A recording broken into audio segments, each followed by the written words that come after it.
स्त्रीशक्तीचा सन्मान करणारा कार्यक्रम फक्त VR न्यूज चॅनल।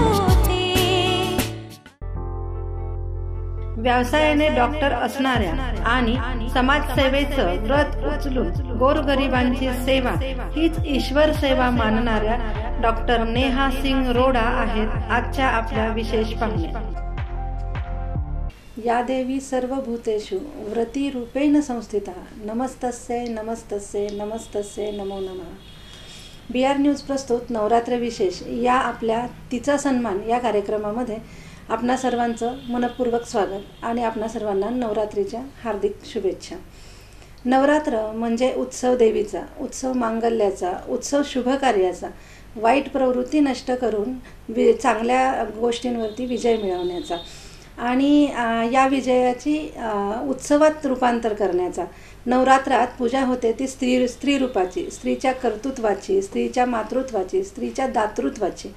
आजच्या आपल्या या तिचा सन्मान या कार्यक्रमामध्ये कर्तृत्वाने, मातृत्वाने आणि दातृत्वाने भरलेल्या व्यक्तिमत्वासोबत आपण दिलखुलास गप्पा आणि त्यांच्या कार्याचा मागोवा घेण्यासाठी इथे आलेलो आहोत। आणि आपण आलो आहोत डॉक्टर नेहा सिंह रोडा यांच्या हिलिंग हँड्स फिजिओथेरपी सेंटरमध्ये।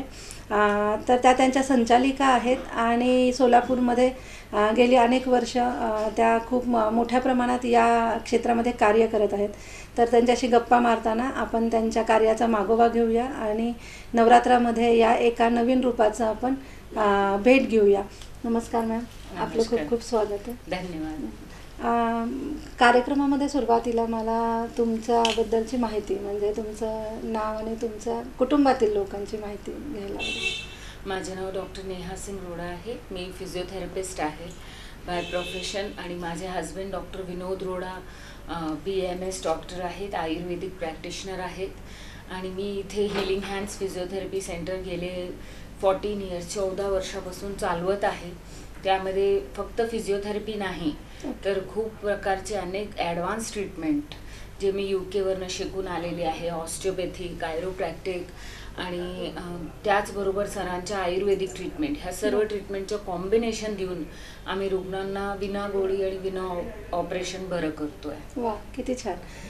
तुमच्या कुटुंबामध्ये कोण कोण आहे? माझ्या कुटुंबामध्ये ॲक्च्युली आम्ही जे राहतो ते माझी मुलगी आहे 13 वर्षाची आणि माझा मुलगा आहे 8 वर्षाचा असं आहे, तरुषी आणि क्रेश आणि माझे हस्बंड। तुमचं या क्षेत्रातलं शिक्षण कुठून झालं आणि तुमचं? हां, मी मूलतः MP ची आहे आणि माझं लग्न करून मी इथे आलेली आहे सरांबरोबर। तर MP मध्येच माझं शिक्षण झालेलं आहे। इंदोरमध्ये MGM मेडिकल कॉलेज जे तिकडचं सर्वात मोठा गव्हर्मेंट कॉलेज आहे तिथे माझं शिक्षण झालेलं आहे। बॅचलर्स तिथे झालेलं आहे व मास्टर्स माझं ग्वालियरमध्ये झालेलं आहे जिवाजी युनिव्हर्सिटीमधनं आणि तसंच मास्टर्समध्ये मी गोल्ड मेडलिस्ट आहे। ऑर्थोपेडिक्समध्ये माझं मास्टर्स झालेलं आहे आणि त्यानंतर बरंच ॲडव्हान्स कोर्सेस मी केलेली आहे, म्हणजे फेलोशिप कोर्सेस काही UK मधनं केलेलं आहे, काही ऑस्ट्रेलियाचे कोर्सेस आहे, असं वेगवेगळे प्रकारचे अपग्रेडेशन म्हणजे शिक्षण माझ्या अजूनपर्यंत चालू आहे असं म्हणू शकता। अच्छा, या डॉक्टर या हा पेशा सोडून तुमच्या आवडीनिवडी आणि छंद काय आहे? मला कविता लेखन किंवा लेखनची खूप मोठी रुची आहे। वेगळं कॉम्बिनेशन आहे। वेगळं कॉम्बिनेशन आहे आणि कुठलाही असं झालं की माझ्या मनात येते मग मी लिहिते। आता तर सोशल मीडिया झालाय तर त्या माध्यमातून, बट ॲक्च्युली मी 8-9th स्टँडर्डमध्ये होते तेव्हापासून मला लिहायची सवय आहे। मग असं कविता, पोएम्स लिहायचं असं काय काय मी लिहित असते आणि त्यानंतर मला डान्सिंग, कुकिंगची खूप आवड आहे, डान्सिंगची खूप आवड आहे। आपला सोलापूर जिल्हा म्हणजे तुळजापूर हे आपलं क्षेत्र जवळ, तीर्थक्षेत्र जवळ असल्यामुळे देवीचा उत्सव खूप मोठ्या प्रमाणात साजरा केला जातो। तर नवरात्राबद्दल तुम्हाला काय वाटतं? म्हणजे नवरात्राबद्दल म्हणजे नॅचरली आपण म्हणजे देवीचं एक खूप मोठा अट्रॅक्शन असतो आपल्याला, कारण आपल्याला काय बऱ्याच गोष्टी त्यांच्या म्हणजे कडनं शिकायला भेटतात जे आपण लहानपणापासून आपले वेद पुराण वाचतो किंवा काही आपल्या आध्यात्मिक गोष्टी बघतो तर त्या दृष्टिकोनाने आपल्याला बऱ्याच गोष्टी शिकायला भेटतात। म्हणजे जसं की दुर्गाचं रूप आहे, कालीचं रूप, म्हणजे आपल्याला अन्याय सहन नाही करायला पाहिजे किंवा त्या लढा घ्यायला पाहिजे. तसंच माझा थोडा स्वभाव आहे म्हणजे कुठलेही प्रकारचे असं खोटापणा किंवा हे सहन होत नाही. तर म्हणजे मी नेहमी सांगते की जर देवी देवता पण आपल्याला हेच शिकवतात की आपण चांगले मार्गामध्ये जायला पाहिजे आणि कोण जरी आपला वाईट केला तर आपल्याला पण उत्तर द्यायला पाहिजे आणि आपल्या स्वतःसाठी उभं राहायला पाहिजे. तर मी नवरात्रीसाठी खूप उत्सुक असते नेहमी आणि ॲक्च्युली हे देवी शक्तीचा म्हणजे हां त्योहार आहे. तर फक्त ह्याला एंटरटेनमेंटची दृष्टिकोनने न बघता आध्यात्मिक दृष्टिकोनने जास्त बघायला पाहिजे, माझं हे मत आहे. अच्छा, तुमचा जेव्हा आम्ही प्रोफाईल किंवा सगळं माहिती वाचली त्याच्यामध्ये एक तुम्ही असं मेन्शन केलेलं आहे की तुम्ही बऱ्याचशा रुग्णांना मोफत ट्रीटमेंट किंवा शिबिर वगैरे घेऊन तुम्ही तर या समाजकार्याकडे या क्षेत्राचं काम करता करता सामाजिकही दृष्टिकोन तुम्ही कसा वृद्धिंगत केला आणि त्याच्यामध्ये वळावं असं कसं तुम्हाला कधी वाटलं? त्याची प्रेरणा कोण आहे? त्याची प्रेरणा माझे वडील आहेत. कारण माझे वडील पण समाजकार्य करत असतात. माझे स्वतःचे काका जे आहेत त्यांनी सर्जन आहेत. तर त्यांनी भरपूर शिबिर राबवत होते जेव्हा आम्ही म्हणजे माझं लग्न झालं नव्हतं, मी माहेरी होते. तर मी असं भरपूर प्रकारचे शिबिर बघत होते आणि त्यांनी भरपूर असं I surgery camp, hernia surgery camp असे करत होते. तर ते बघत बघत मला प्रेरणा भेटली की मला पण समाजासाठी काय करायचं आहे. जेव्हा मी माझी प्रॅक्टिस चालू करेल किंवा मी एक म्हणजे मोठे पदावर जाईल जिथे मी पेशंट्सची हेल्प करू शकते तर मी नक्की पेशंट्सची मदत करेल जेवढं माझ्या हाताने होतं आहे. तर त्यांचीच प्रेरणा घेऊन मी काही म्हणजे जे पण आहेत गोरगरीब ज्यांनी ट्रीटमेंट अफोर्ड करू शकत नाही त्यांच्यासाठी आणि अवेअरनेस क्रिएट करण्यासाठी शिबिर राबवत असते. त्या शिबिरामध्ये डिस्काउंट्स असतात. काही रुग्ण खूपच गरीब असतात म्हणजे त्यांच्याकडे काहीच पैसे नसतात तर त्यांची परिस्थिती बघून आम्ही मोफत ट्रीटमेंटसुद्धा देतो. वा, किती छान. मला एक खूप महत्त्वाचा प्रश्न आत्ता इथे असं विचारावासा वाटतो की हल्ली MBBS याच क्षेत्राकडे मुलांचा ओढा, मग त्याच्यामध्ये 3-3, 4-4 अटेम्प्ट्स देणं आणि ते वर्ष वाया घालवणं. तर मग पॅरामेडिकलमध्ये जे काही आता तुम्ही अचिव्हमेंट घेतलेले आहे तर तुम्ही नवीन पिढीला काय सल्ला द्याल? सगळ्यांची वेगवेगळी आवड आहे ॲक्च्युली.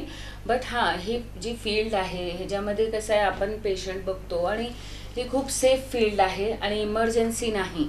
तर ज्यांना हे फील्ड म्हणजे स्पेशली फिमेल्ससाठी किंवा काही लोकांना असं दिवस रात्री काम करायचं किंवा इमर्जन्सी करायचं तेवढी म्हणजे त्यांची रुची नसती तर त्यांनी नक्की ह्या फील्डमध्ये उतरावं असं मी सांगते. आणि तेच नाही तर ह्या फील्डमध्ये असे रुग्ण बरं होतात जे कुठलीही मेडिसिन्सने कुठलीही सर्जरीने बरं होत नाही. एक लकवेच्या पेशंट जे चालू शकत नाही, बेड रिडन असतो किंवा स्पायनल कॉर्ड इंजुरी झाली, रुग्ण चालू शकत नाही, फिरू शकत नाही म्हणजे त्यांनी जिवंत आहे पण त्याला ते आयुष्यच नको वाटते. त्या पेशंटला आम्ही चालवतो, नवीन जीवनदान देतो तर एक मनाला खूप समाधान वाटतंय.